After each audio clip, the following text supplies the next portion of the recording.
no to drugs. Yes, we have to say no. Why?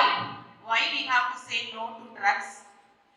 Two things very important. First, it will affect your mind. Okay. If you are getting or involving in alcohol, first it will affect your mind. It's not good for your mind. Next, it be harmful for your physical.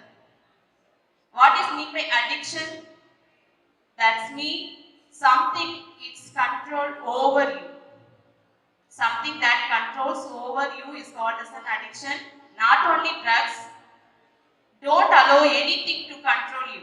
You have to control by yourself, which gives you or makes you harm. Okay. Then how to avoid the drugs? Avoid the place where it's available. Where drugs are available, we have to step back to the place where it's available. Next, we have to maintain the distance who using drugs.